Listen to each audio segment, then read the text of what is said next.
Hey guys, tonight we climb Olympus, but not to admire the view.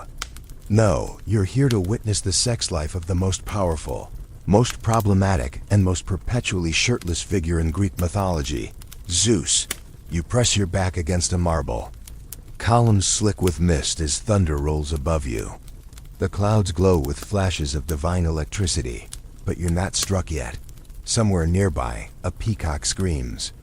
That's probably Hera, the goddess of marriage and the long-suffering. Wife of a guy whose idea of monogamy is only one wife at a time. Lightning flickers again, and you catch a glimpse of Zeus himself bare-chested, toga in disarray, hair tousled like he just rolled out of a very inappropriate situation. His eyes gleam with mischief, or madness, possibly both. Either way, he's on the hunt.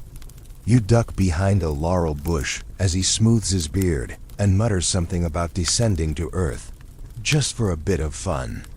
You already know someone's going to end up pregnant, or turned into a bird, or both. This isn't mythology as it was taught in school, where gods sat on clouds and mortals politely obeyed fate. This is divine soap opera meets ancient fan fiction complete, with disguises doomed lovers, and offspring so traumatized, they basically invented the hero's journey just to work through their parental issues. But before we dive headfirst into this Mount Olympus fever dream, let me hit pause for one reality check. You probably won't survive this. Not because of the lightning bolts or the angry goddesses, but because once you enter this world of divine impulse control problems, you may never look at a statue of Zeus the same way again.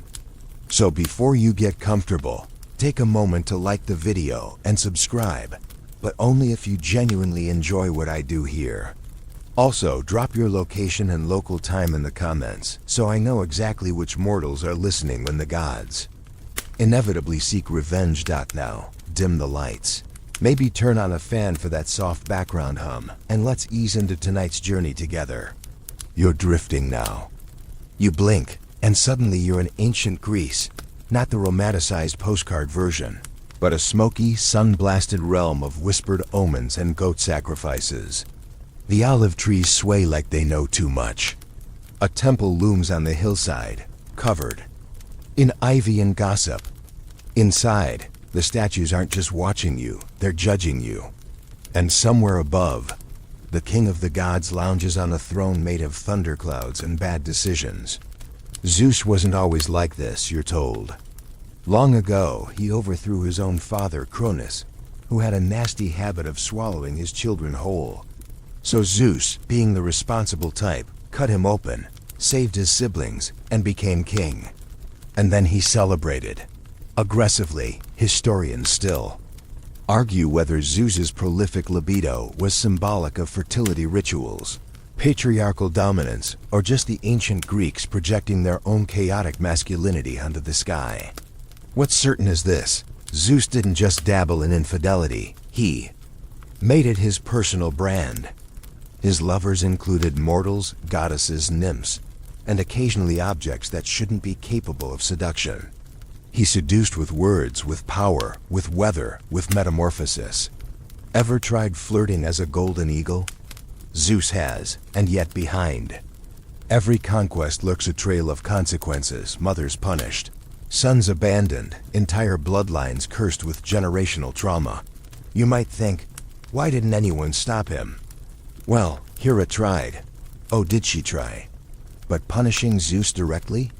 That's divine suicide. So she aimed her fury at his lovers and children, unleashing a centuries-long rampage of jealousy so intense it might have single-handedly invented passive aggression. You're about to see it all unfold, from swan seductions to thunderous regrets. And through it all, you'll begin to notice something strange. The gods don't feel like gods. They feel like exaggerated versions of us, impulsive, insecure, emotionally messy. The only difference is, when they screw up, cities burn. And babies are born with Herculean abe. But before we get to Hercules, Helen of Troy, or the Minotaurs, deeply confusing origin story, you must understand the pattern. It always begins the same way. Zeus sees, Zeus wants. Zeus takes. And somewhere in the mortal world, a girl looks up at the sky and wonders why that one cloud seems to be staring at her with very sultry intent. You can't look away. You're about to witness a cosmic collision of desire, deception, and really poor life choices. So lean in closer, try not to blink, and whatever you do, don't make eye contact with that swan. You don't remember falling asleep in the reeds, but now you're awake, half drenched in morning dew, as the sky stretches into a watercolor of lilac and gold. A breeze rustles the grass and carries with it a faint honk. No, not a goose. A swan. You sit up, rubbing your eyes just in time to see it glide across a still lake like a living dream, feathers glowing like polished ivory. It's almost too perfect. And then it winks, which is never a good sign in mythology. Somewhere nearby, a girl named Leda is gathering flowers, humming to herself, innocent and unaware that her love life is about to be hijacked by avian absurdity. You try to warn her, but she can't hear you. She's already captivated. The swan struts closer, majestic, silent, and radiating what can only be described as deeply inappropriate confidence for a bird. And Leda, poor Leda, enchanted beyond reason, reaches out. What happens next depends on which version of the myth you stumble into. Some say it was consensual, some say it wasn't. Historians still argue whether this encounter was intended as an allegory for divine influence, or just another excuse for ancient artists to sculpt scandal in marble. But either way, the result is the same. Leda ends up with eggs. Literal eggs. As in, she lays them. From those eggs emerged children so mythically charged they could power an entire drama department. One of them? Helen, yes. That Helen, the one whose face allegedly launched 1,000 ships and sparked a war that made the Trojan horse look like light prank warfare. You crouch in the shadows, trying to process how Zeus thought swan cosplay was the best route to romance. But then, he wasn't exactly a master of subtlety. In his mind, shape-shifting into animals, weather phenomena, or rare elements wasn't just a trick, it was a lifestyle. Leda wasn't his first feathered encounter, and she wouldn't be his last bewildered conquest. The seduction style here is less poetry and roses, and more ambush with wings. What's even stranger is how the myth traveled. Roman poets added their spin. Renaissance painters fell head over heels for the imagery, and suddenly Leda and the swan became a motif part erotica, part divine horror. And somewhere in all of this, people started pretending it was romantic. It wasn't. It was weird. Beautifully described, sensuously illustrated, and fundamentally weird. Meanwhile, over in the mortal world, nobody knew how to explain what happened. Imagine trying to tell your village priest that the daughter of the local noblewoman just hatched twin demigods out of swan eggs. The villagers probably blinked, nodded, and went back to chiseling amphorae. Because what else can you do? Question. The gods? That's how you end up as a constellation. But the consequences never stayed contained. Helen, raised in Sparta, would one day be abducted or elope, depending on who you ask, and ignite a war that made everyone involved regret being born near a poet. And her twin, Clytemnestra, would become the future wife and eventual axe-wielding nemesis of Agamemnon. So yes, the whole family was basically a mythological time bomb, and through it all, Hera watched. You can almost feel her presence, cold and crackling like frost on marble. She knew what Zeus had done. She always knew. But with Olympus being more politics than pantheon, she had to pick her battles. Punishing Zeus directly never ended well. Instead, she played the long game, cursing children, manipulating fates, placing snakes in cradles with a smile. You suspect she was the original expert in weaponized patience. So while Zeus flittered around Earth, leaving a trail of demi-disasters, Hera turned motherhood into mythic revenge. Leda may have survived her encounter with the divine swan, but her legacy didn't go untouched. And now you sit there, the sun fully risen, watching the swan take one last elegant turn before vanishing into the sky. The lake is calm again, the flowers undisturbed. But nothing is as it was. Leda returns home with a secret growing beneath her ribs, and you realize, every time Zeus touches the world, it bends. Not always visibly, not always immediately, but somewhere down the line, kingdoms fall, heroes rise, and history reshapes itself around a single shimmering lie. And in this moment, you finally understand why the myths were told in whispers. Because when gods fall in lust, mortals pay the price. You turn away from the lake and begin walking, but something makes you glance back. Just once. Just in time to see a single white feather drift to the ground. You barely have time to brush the feather from your sleeve before the scene dissolves around you. The breeze thickens, warm now, almost metallic, and suddenly you're standing at the base of a massive stone tower sealed tight with bronze doors. There's a girl inside Dano, her name whispered like a sigh through the olive groves. She's been locked away by her father, the king of Argos, after he heard a prophecy that his grandson would kill him. Classic overreaction. Instead of maybe raising his daughter with kindness, he opts for solitary confinement and celibacy by architecture. But what he didn't count on, what mortals never seem to calculate, is that walls don't stop gods. And Zeus? He loves a challenge. You peer upward as the sky shifts again. There's no lightning, no swan song this time. Just a shimmer, a soft hiss, like sand sliding through silk. And then, as if the heavens opened their purse, golden rain begins to fall. Not ordinary rain. This glows. It pulses. It's alive. It drips through the cracks in the stone, curls into light, and coils toward Dano like liquid flame. And she, lonely, bewildered, radiant, doesn't run. Because how can you run from light? You watch, frozen, as the golden rain wraps around. Her becomes part of her, and suddenly there's no Dano and Zeus. There's just union, mysterious and surreal. Historians still argue whether this moment was symbolic of divine inspiration, sunlight's life-giving force, or a euphemism wrapped in glitter. But whatever it was, 9 months later, out comes Perseus. Yes, that Perseus.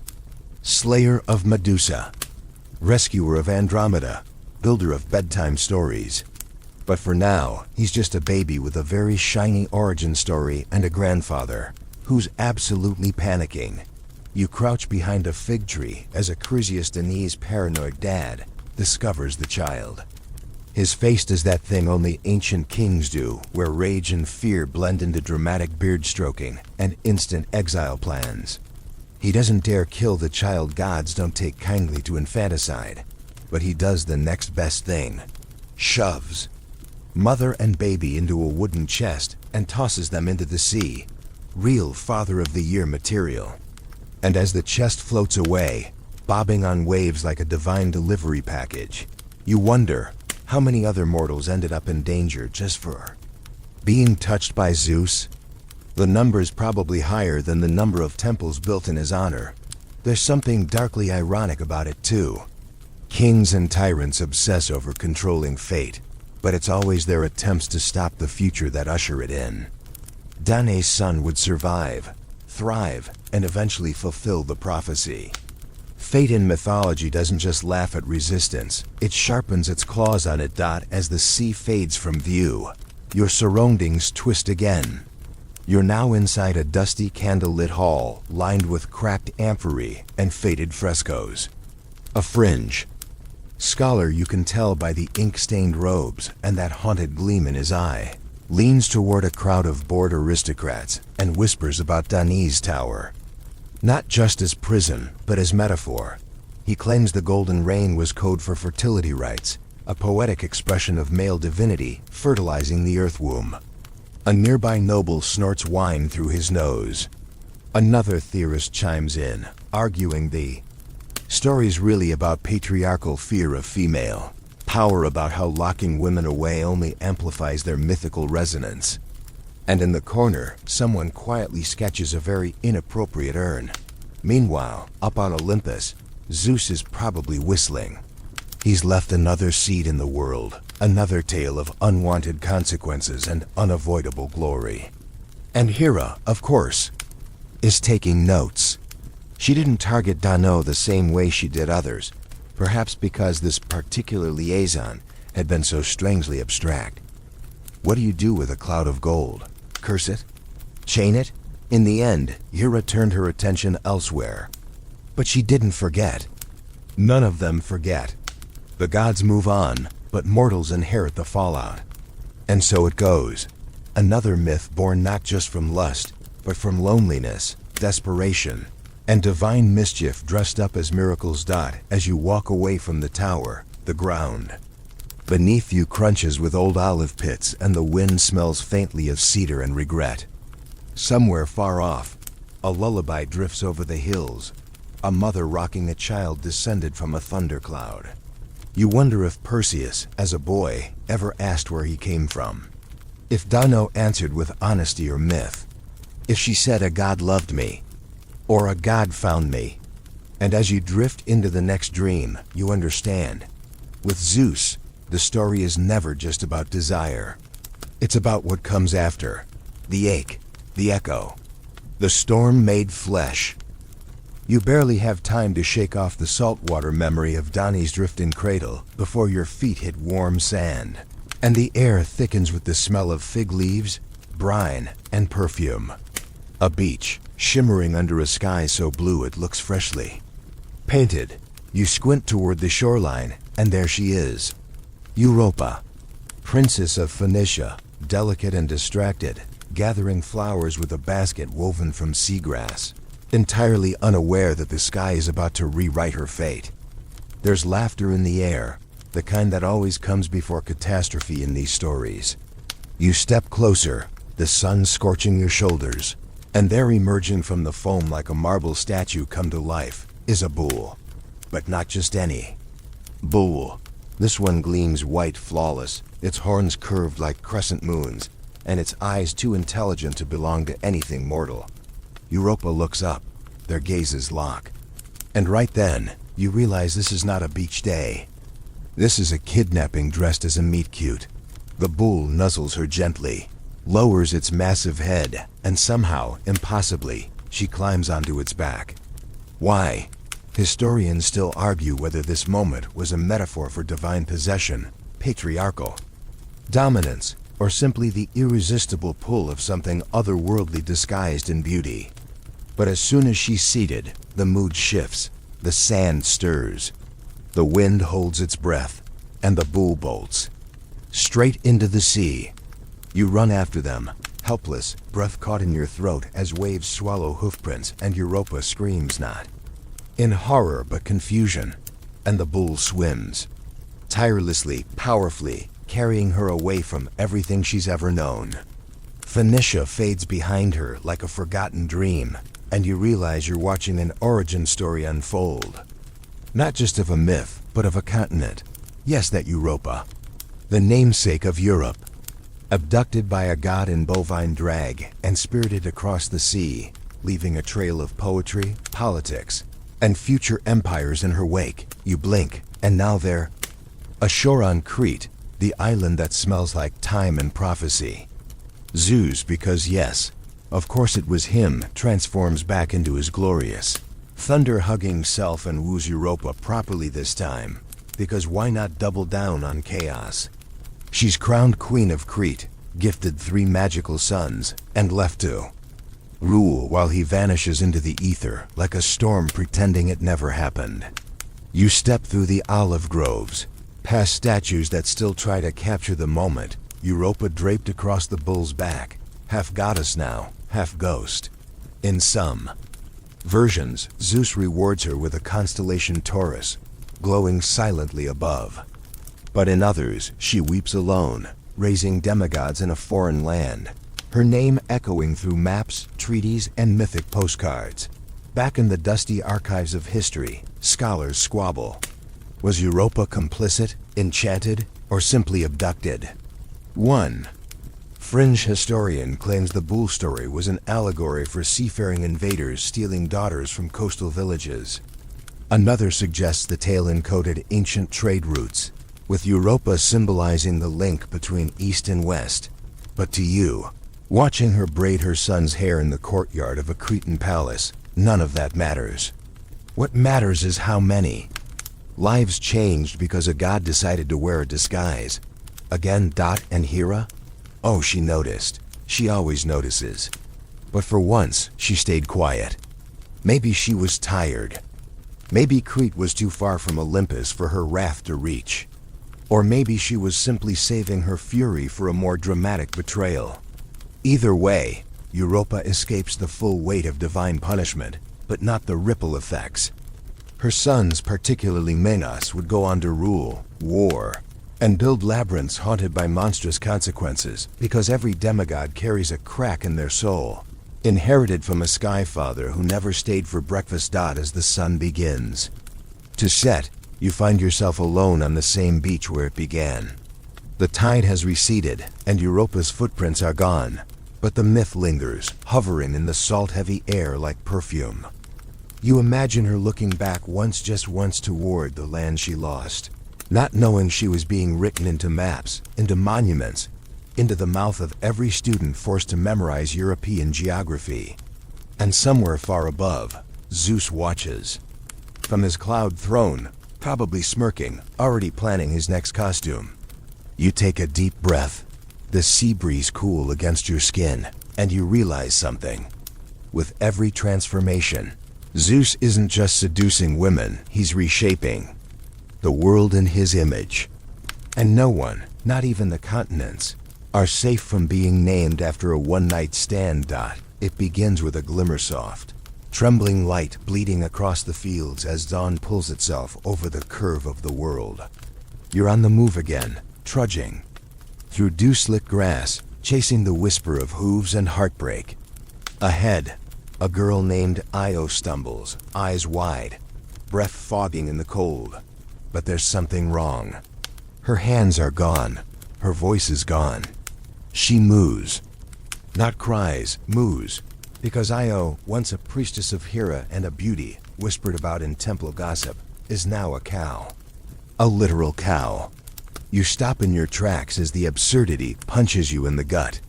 Somewhere in the celestial bureaucracy, a paperwork mix-up must have occurred, but no, this is divine intent. Or more accurately, divine damage control. Because Zeus predictably couldn't keep his hands or lightning to himself. He'd seduced Io under cover of night, perhaps in mist, perhaps in dreams, perhaps as a fog that curled around her like fingers. And just as Hera started sniffing around with her usual blend of suspicion and ice-cold politeness, Zeus panicked. His solution? Cow, not just hide the lover transformer. As if 4 hooves and a tail could erase the evidence. Io, now trapped in bovine silence, watches helplessly as Hera arrives, expression unreadable, that frozen smile of someone who knows exactly what just happened, but wants you to lie anyway. Zeus, of course, doubles down on the farce. Just a cow, he says, probably with the world's worst poker face. Found her wandering the meadows. Hera, queen of the gaslight, nods sweetly and asks for the cow as a gift. And what can Zeus say? No, that's actually my girlfriend. He relents. Hera wins the round. But she isn't done.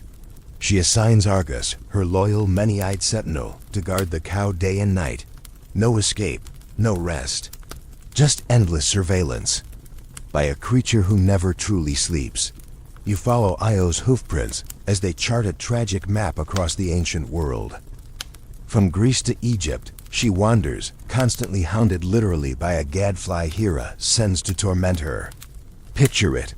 A once beautiful woman, reduced to twitching her hide under a relentless sting, blood trickling down flanks that used to dance. In silk robes, Io's suffering isn't loud. It's slow, grinding, humiliating. A punishment not just of pain, but identity. Her body, her name, her voice all stolen by a lover's fear and a wife's fury. Historians still argue whether Io's myth reflects ancient anxieties about purity, transformation, or the dangers of female visibility in patriarchal societies.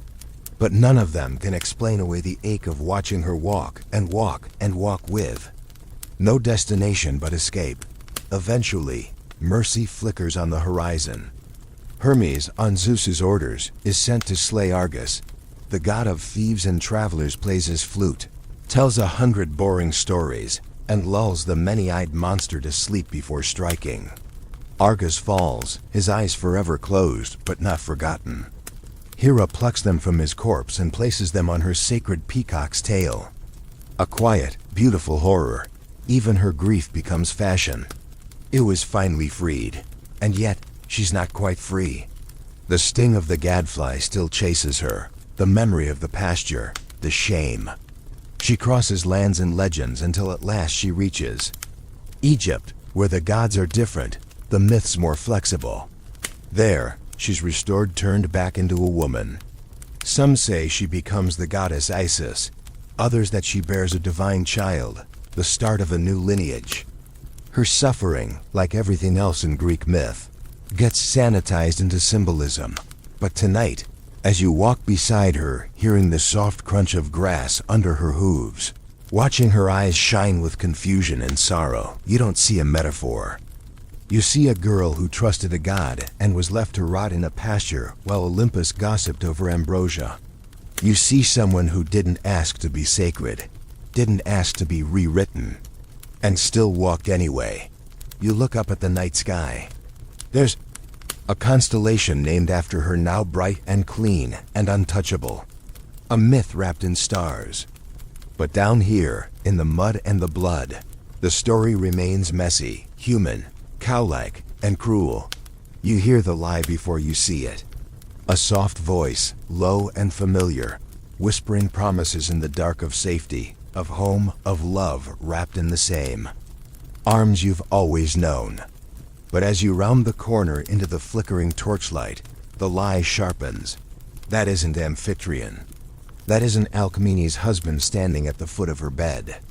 That's Zeus wearing his skin, his face, his voice. You freeze because the scene unfolding is not just deceptive, it's intimate in a way that feels violently private. Alcmene, the daughter of a king, is no fool. She's cautious, loyal, devout. She'd never betray her husband unless she truly believed he stood before her. And that's the horror. Zeus doesn't trick her with force or thunder. He tricks her with comfort. Pretending to return from war, he speaks gently, recalls things only Amphitryon would know. And then he does something even more disturbing. He stretches the night. Not metaphorically, literally. He commands Helios, the sun, to stall its rise, making the night 3 times longer. A divine sleepover built on lies. Historians still argue whether this act was meant to highlight Zeus's power or expose his cruelty. But you already know the answer. You see it in the way Alcmene's fingers twist the bedsheet, half asleep, believing she's wrapped in love, not divine manipulation. The result of this cosmic catfishing. Hercules. Yes, that Hercules. The lion-slaying, hydra-hacking, labor's doing. Poster child of divine dysfunction. But tonight, he's just a flickering heartbeat beneath Alcmene's ribs. And you know what that means. Hera is going to lose it. Again. She's already been cheated on by swans, bulls, and golden mist. But this is personal. Because Alcmene didn't just sleep with Zeus, she unknowingly loved him. So Hera sharpens her revenge not with lightning, but logistics. First, she tries to delay Hercules' birth so that another child, Eurystheus, would beat him to the throne. Success. Then, she sends snakes into his crib. Literal snakes. Most babies get stuffed rabbits. Hercules gets a surprise choking hazard. You crouch beside the cradle as the twin serpents slither in, scales glistening like oil in candlelight. Baby Hercules doesn't cry. He reaches, grabs, crushes, one in each fist. By morning, the nursery looks like a murder scene, and the servants. are quietly updating their resumes. But it doesn't stop there.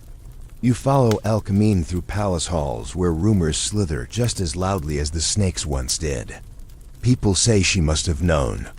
Say no mortal child could do what Hercules did. Say perhaps she deserved Hera's wrath. And so, once again, the woman bears the shame while the god who caused it all floats away, busy planning his next visit. Zeus, at this point, is less of a god and more of a celestial pattern, a powerful storm that descends, devastates, and vanishes, leaving cracked foundations and strangely muscular infants behind.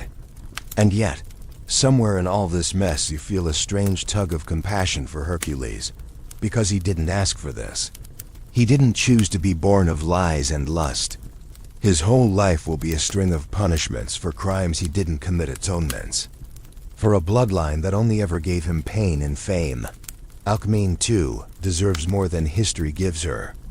Most myths reduce her to the mother of Hercules, like that was her only purpose. But you watched her that night. You saw how fiercely she clung to love, to what she thought was real. Her story isn't just about divine seduction, it's about how easily truth can be weaponized. How even gods can weaponize intimacy, trust, memory. That's the part nobody carves into marble. You leave the palace quietly, passing servants whispering about omens and stars, and step into the cool night air. Somewhere above, Zeus smiles. Somewhere below, Hera plots. And in a crib lined with royal silk, a baby grips the air with absurd strength, already marked for a life of pain, glory, and 12 increasingly ridiculous labors. You smell the burning before you see the mistake smoke curling upward like a warning, thick with myrrh and something far more fatal. Semele is alone, barefoot in her chambers, eyes bright with ambition and heartache. The room crackles with the scent of dreams too close to ignition. She's young, mortal, beautiful, and dangerously in love. Not with a soldier or a shepherd, but with Zeus himself, who for once didn't bother with feathers or clouds. He came to her in the dark, cloaked in secrecy, whispered sweet nothings and divine riddles, and left her with swollen silence in her belly and stars in her eyes. But tonight, she wants more than whispers. She wants proof. She wants to see him as he truly is. You want to scream, don't ask that, because you already know how it ends. This isn't romance. This is a matchstick struck too close to the sun. Semele has been convinced by a friend, no less. Hera again, of course, wearing a disguise even thinner than Zeus's conscience. She slithered into Semele's ear, planting seeds of doubt like venom. Asterisk, if he really loves you, he'll show you everything. Asterisk, and now here you are, standing in a room thick with perfume and pressure, as Semele pleads to see her lover in his full divine glory. Zeus hesitates. For a flicker of a moment, he actually looks scared, because even he knows his true form isn't meant for mortal eyes. He tries to warn her, begs her to reconsider. But he made a promise, and breaking a promise, even for a god, has consequences, so he does it. He reveals himself. Not as thunder, but as everything thunder dreams of being. Light, heat, cosmic force, the pure unbearable essence of divinity itself. It's like staring into the beginning of time, and Semele? She burns, instantly, silently, completely. Historians still argue whether this tale was a metaphor for the limits of mortal desire, or a cruel lesson in divine boundary setting. But all you can do is watch as her silhouette fades into cinders, and Zeus is left clutching only smoke and regret, and a half-formed baby still cocooned in the fire. That child born too soon, yet not at all as Dionysus, god of wine, madness, and theatrical overcompensation. But in this moment, he's just a premature flicker of potential. Zeus, somehow desperate to salvage the wreckage, does something unthinkable. He sews the unborn baby into his own thigh. You heard that right.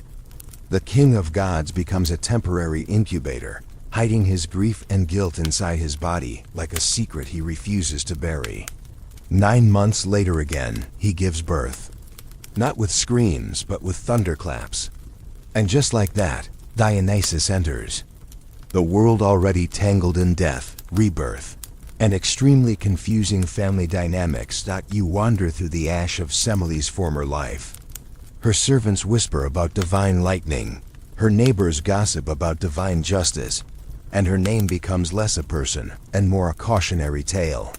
Meanwhile, up on Olympus, Dionysus goes wild. He doesn't inherit thunder like his father. No, he inherits the chaos, the blur between joy and sorrow, pleasure and pain.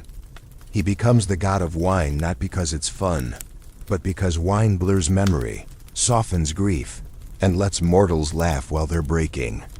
You glance upward and wonder, did he ever ask about his mother? Did Zeus ever tell him the truth that love, when wrapped in divinity, often leaves scorch marks? As for Hera, she pretends innocence. Of course she does. She lets the world believe that Semele's curiosity killed her, not Hera's suggestion. That's her genius. She doesn't throw lightning. She lights fuses and walks away. Another rival. Gone. Another reminder that mortals who fall for gods are rarely lifted. They're consumed. Still, something shifts. Because Dionysus, though born from fire and stitched from sorrow, will become one of the most beloved gods in the pantheon. Not by force, not by war, but by knowing how to make mortals feel alive, even if it costs them everything. You take one. Last look at the scorched earth where Semele once stood, and for the first time tonight, you feel not just pity, but fury. Because her only crime was wanting to see love clearly. And in a world ruled by gods with shifting faces and endless masks, that's the most dangerous desire of all. You're at a banquet now, but not the glamorous kind with goblets and togas and harps, playing polite music in the background. No, this one's chaotic, messy, and filled with half-brothers and cursed cousins, each of them trying not to make eye contact with the minotaur in the corner. Welcome to the family reunion of the gods' mistakes, the demigods. You slide between tables piled with roasted lamb and drama, listening as one demi-sibling complains about being turned into a stag, another mutters about cleaning out stables, full of immortal horse dung, and someone else, probably Jason, just can't stop talking about his very traumatic time with harpies. They were all born from Zeus's divine wandering eye, each one a living receipt for a fling that came with zero follow-up. You think your family's messy? Try explaining to your therapist that your dad was thunder and your mom was a tree nymph who now lives as a mountain because she couldn't emotionally process her pregnancy. These demigods are legends to us, but to each other, they're walking therapy triggers. Hercules sits at one end, arms crossed, already annoyed. Helen of Troy tries not to be recognized, her beauty wrapped in a scarf like that'll stop a war. Perseus is polishing his sword for the 7th time, because if he doesn't keep busy, he'll have to think about the whole "I beheaded a snake lady because my grandfather locked my mom in a tower after an angelic glitter storm got her pregnant" situation. Every hero here has a story, and none of them are normal. You see it in the way they eat, hesitant, twitchy, one eye always on the door. Because when your dad is Zeus, abandonment issues isn't just a chapter in your life, it's the entire book. Historians still argue whether the myths of demigods were meant to embody human potential, or merely serve as cautionary tales about the price of divine blood. But here, in this bizarre family gathering, they seem like nothing more than a long line of celestial consequences, heroic, yes, but deeply confused. You drift past a side table where a few demigods are playing dice with fate, literally. The dice glow, and one roll means eternal glory. Another means spontaneous transformation into an olive tree. That's the mood in this room. Destiny as a game rigged by absent fathers and vengeful stepmothers. And then, without warning, the room goes quiet. Zeus arrives. Not with thunder or lightning, just presence. He doesn't sit, he surveys. And the tension in the room tightens like a bowstring. Some of his children glance away. Others meet his gaze with something sharp in Their eyes. Only a few actually look glad to see him. You wait, expecting a speech, maybe an apology. But Zeus, ever the absentee patriarch, raises a goblet, smirks, and toasts to legacy. It's not comfort, it's not closure. It's branding. And Hera? She doesn't show. But her shadow hangs over the gathering like perfume laced with arsenic. Many of these demigods have suffered not from their father's affection, but from Hera's revenge. She couldn't destroy Zeus, so she went after his children again and again, like a divine chess player sacrificing pawns to get to a king who never sits still. You pass Hercules again and see the tension in his jaw, the weight of 12 impossible labors laid on his back not by fate, but by Hera's grudge. You hear whispers of Megara, his wife, the children he lost, the madness Hera stitched into. His mind like poison-soaked silk. This isn't mythology anymore. It's inherited trauma. But despite it all, the demigods keep living, fighting, building. Their stories are cracked but luminous like pottery repaired with gold. More beautiful. For the breaks, Dionysus pours wine for someone sobbing, up being turned into a laurel tree. Athena rolls her eyes in the corner, but watches with the faintest glint of pity. Even the Minotaur, isolated and unloved, gets a fresh plate of olives and a nod of acknowledgement. Because in this mess of a divine bloodline, recognition might be the closest thing to redemption. You step back as the feast resumes, louder now, the laughter tinged with pain, the food sweeter than it should be. You realize this is what being a child of Zeus means, not glory, not power, but surviving the myth. Taking the fragments and stitching them into something that feels like identity. And as the torches burn low, casting golden halos on faces carved by fate, you begin to understand why these stories endure. Because the demigods didn't just inherit chaos, they turned it into legend. And now as the noise fades and the firelight softens, we'll leave them there half divine, half broken, fully alive, finding what peace they can in a world built by gods with bad impulse control. Let your breath slow, let the echo of thunder drift away. The storm has passed, the night grows quiet. And tomorrow, well, tomorrow we wake in a world still shaped by myths, but maybe just a little wiser. End of script. Sweet dreams.